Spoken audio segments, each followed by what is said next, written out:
इससे पिछली वीडियो में मैंने बात करी थी मोलैलिटी के बारे में। इस वीडियो में बात करने जा रहे हैं मोलैलिटी के बारे में। मोलैलिटी और मोलैलिटी दोनों ही कंसंट्रेशन टर्म होती हैं, यानी कि दोनों से ही हम कंसंट्रेशन को फाइंड आउट करते हैं। पिछली वीडियो में मैंने बात करी थी कंसंट्रेशन का मतलब क्या होता है। कंसंट्रेशन आपको नहीं पता तो आप उस वीडियो को एक बार देख लीजिए। उस वीडियो का लिंक आपको इसी वीडियो के डिस्क्रिप्शन में मिल जाएगा। आप वहाँ पे जाके मोलैलिटी पढ़ सकते हैं, जहाँ पे हमने कंसंट्रेशन की बात करी। कंसंट्रेशन का मतलब क्या होता है, तो मोलैलिटी भी एक तरह की कंसंट्रेशन की टर्म होती है, कंसंट्रेशन टर्म। अब दोनों में क्या फ़र्क है ये भी इस चीज़ में हम समझेंगे कि आखिर दोनों अगर एक ही चीज़ है, कंसिडरेशन की टर्म है, तो आखिर दोनों को अलग अलग पढ़ने की क्या ज़रूरत पड़ी, ये हम पढ़ेंगे। लेकिन सबसे पहले हम ये जानें कि मोलैलिटी क्या होती है। मोलैलिटी जो हमने पढ़ी थी उसमें हमने देखा था कि मोलैलिटी का मतलब क्या होता है। मोलैलिटी होती है number of moles of a solute पर मास, है ना, number of moles of solute in this solution. पूरे सॉल्यूशन में कितने मोल्स हैं वो मोलैलिटी होती है, जो कि हमने पढ़ा था। इसमें क्या फ़र्क होता है, इसमें इतना फ़र्क है कि इसमें हम सॉल्यूशन की जगह सॉल्वेंट ले लेते हैं, बस, और कोई फ़र्क नहीं है। मोलैलिटी में सॉल्यूशन लेते हैं और इसमें लेते हैं सॉल्वेंट। सॉल्यूशन क्या होता है, सॉल्यूशन का मतलब होता है सॉल्यूट प्लस सॉल्वेंट, ये होता है सॉल्यूशन।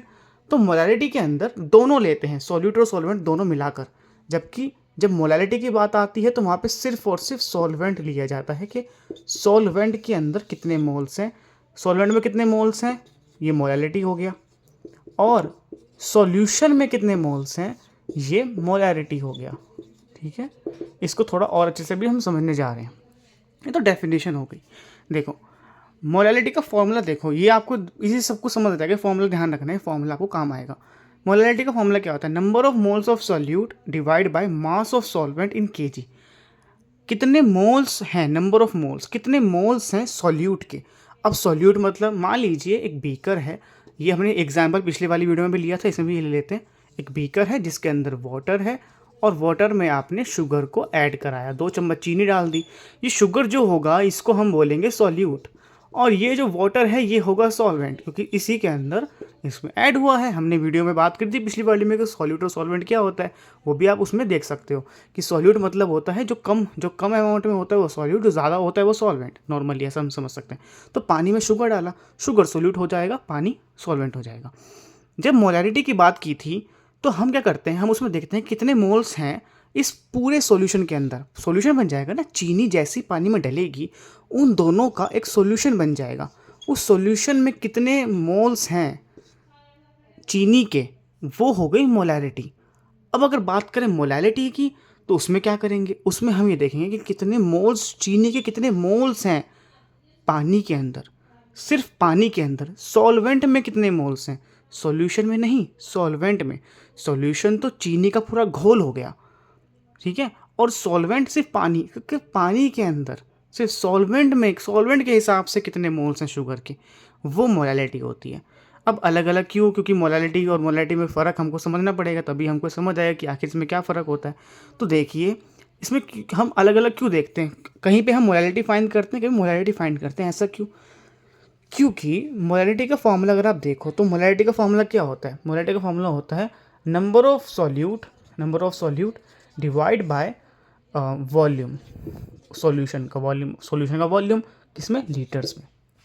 अच्छा, और इसमें क्या है, इसमें मास होता है। फ़र्क देखो क्या है, दोनों में कोई फ़र्क नहीं है, सिर्फ नीचे फ़र्क है। देखो नीचे में फ़र्क है, इसमें नीचे मास आता है, उसमें नीचे वॉल्यूम आता है।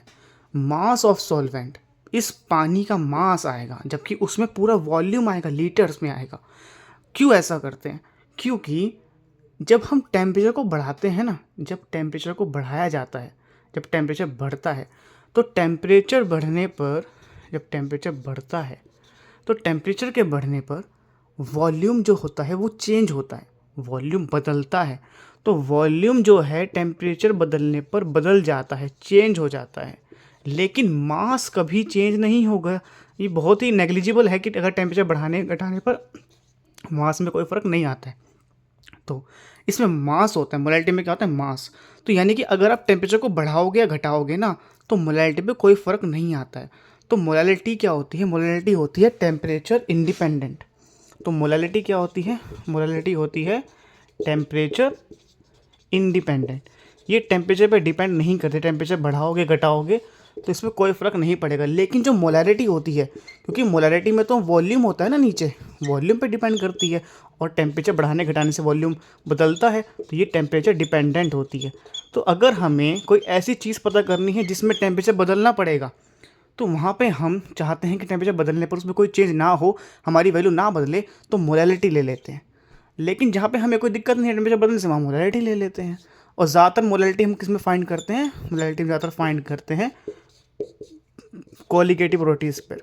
अब कोलिगेटिव प्रॉपर्टीज़ क्या होती हैं, थोड़ा अलग टॉपिक होता है। अगर आपने पढ़ रखा है तो अच्छा है, अगर नहीं पढ़ते तो उसको आप पढ़ लीजिएगा, को पता चल जाएगा कौन सी होती प्रॉपर्टीज़, है ना। तो वहाँ पे पोलैरिटी काम आती है। तो यहाँ पे मतलब इसको सिंपल समझो, अगर टेम्परेचर बदल रहा है, चेंज कर रहा है, तो हम कोशिश करें कि हम मोलैलिटी लें। अगर टेम्परेचर नहीं बदल रहा है तो हम मोलैलिटी लेंगे, ये हमारे लिए ज़्यादा आसान हो जाएगा। लेकिन अगर टेम्परेचर बदल रहा है और हम चाहते हैं वैल्यू ना बदले, तो वहाँ मोलैलिटी लेते हैं। इसलिए हम अलग अलग इनको पढ़ते हैं, क्योंकि टेम्परेचर पे डिपेंडेंट है। क्योंकि मास जो होता है वो टेम्परेचर बदलने से नहीं बदलता, लेकिन वॉल्यूम बदल जाता है। तो इसलिए टेम्परेचर की वजह से हम अलग अलग पढ़ते हैं। तो ध्यान रखना, मोलैलिटी का मतलब होता है number of moles of solute in the solution. Solution में कितने हैं पर सॉल्यूशन, कितना उसका वॉल्यूम है, वो मोलैलिटी होती है। और मोलैलिटी क्या होती है? Number of moles of solute पर मास ऑफ सॉल्वेंट। सॉल्वेंट में कितनी है, तो इसमें हम केजी लेंगे। सॉल्वेंट में मास है ना, मास तो केजी में होता है, वॉल्यूम लीटर्स में होता है। तो मोलैलिटी में वॉल्यूम नीचे जो होता है वो लीटर्स में वैल्यू होती है, लेकिन इसमें मास जो मास है ना, तो ये केजी में होगा, तो किलोग्राम में होगा। यहाँ पे क्वेश्चन है, क्वेश्चन देख लीजिए। इसको आपको और थोड़ा अच्छे समझ आएगा, क्वेश्चन देखने को तो और थोड़ा अच्छे से समझ आ जाएगा। क्वेश्चन क्या है? What is the molality when 20 grams of NaOH is dissolve in 500 ml of water.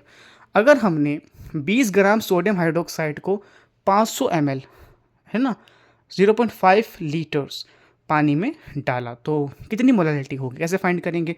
सबसे पहले फॉर्मूला देखो, मोलैलिटी का फॉर्मूला क्या होता है? Moles divide by solvent. तो मोल्स पहले फाइंड करने पड़ेंगे। मोल्स कैसे फाइंड करते हैं? मोल्स निकालने के लिए मास अपॉन मोल मास। किसके मोल्स पता करने हैं हमको? इसके मोल्स पता करने हैं ना, जो दे रखा है। ये क्या है? Sodium hydroxide. तो सोडियम हाइड्रोक्साइड का सबसे पहले मास रखेंगे। सोडियम हाइड्रोक्साइड का मास कितना होता है? मास हमको दे रखा है, सॉरी 20 ग्राम दे रखा है। ऊपर जो दे रखा होता है वो रखते हैं, ऊपर जो दिया होता है। देखो मास गिवन कितना है? 20 हमको दे रखा है, और डिवाइड में उसका मोलर मास। तो NaOH का मोलर मास कितना होता है? ये होता है 40। तो ये हो जाएगा आपका 1/2, यानी कि 0.5 मोल्स। तो 0.5 मोल्स क्या आ गया हमारा? ये हमारे मोल्स आ गए कि 0.5 मोल्स हैं। अब हम मोलैलिटी निकाल सकते हैं। मोलैलिटी के मोल्स तो हमें पता चले कि 0.5 मोल्स, ऊपर मोल्स रख देंगे, नीचे क्या रखेंगे? सॉल्वेंट। किसमें? केजी में। तो 500 ml है ना, 500 ml का लिख सकते हैं हम 0.5 kg। और ये कितना है? ये भी 0.5 आया है। तो मोलैलिटी कितनी हो जाएगी? मोलैलिटी इक्वल मोल्स कितने हैं? 0.5, और नीचे में सॉल्वेंट किलोग्राम के हिसाब से यहाँ पे आधी किलो मान लो ना भाई, 500 ml मतलब आधा किलो, तो आधा किलो मतलब 0.5 kg। तो 0.5 kg ये कट जाएगा, आंसर क्या आएगा? 1। तो 1 जो है इसकी मोलैलिटी, 1 मोलल। तो 1 मोलल क्या आ गई? मोलैलिटी आ गई। ठीक है, इस तरह से मोलैलिटी फाइंड करते हैं। मोलैलिटी का फॉर्मूला क्या होता है? Moles divide by solvent. सबसे पहले क्वेश्चन में मोल्स पता करने पड़ेंगे। मोल्स कैसे निकालते हैं? Mass upon molar mass. मास हमको दे रखा होता है, देखो NaOH का मास दे रखा है कितना? 20 ग्राम, 20 रख दिया। नीचे मोलर मास NaOH का मोलर मास निकालेंगे, 40 आएगा। या फाइंड कर सकते हो, देखो ये सोडियम 23 होता है, सोडियम 23 होता है, ऑक्सीजन 16 होता है, हाइड्रोजन 1 होता है। इसको सॉल्व करोगे 40 आएगा। ठीक है, तो इसलिए यहाँ पे क्या रख दिया हमने? 40 रखते हैं, नीचे क्या रखा? 40। तो 20/40 कितना होता है? 1/2, यानी कि 0.5 आ गया मोल्स। मोल्स आ गए, यहाँ मोल्स रख देंगे 0.5, नीचे क्या रखना है? सॉल्वेंट कितना? केजी में। यहाँ पे लीटर में दे रखा है ना, आधा लीटर, तो आधा लीटर मतलब आधा केजी, तो आधा केजी मतलब आधी किलो। 0.5 रख दिया, कट गया, 1 आ गया। तो मोलैलिटी कितनी आ गई? 1 आ गई। इस तरह से हम मोलैलिटी को फाइंड आउट कर सकते हैं। आई होप कि जब समझ आ गए, कुछ और तो कमेंट कीजिएगा। बाकी इस वीडियो के डिस्क्रिप्शन में आपको मोलैलिटी की वीडियो मिल जाएगी, उसको भी एक बार देख लेना। बाकी नेक्स्ट वीडियो में हम एक नए टॉपिक के बारे में बात करने जा रहे हैं। Thank you so much.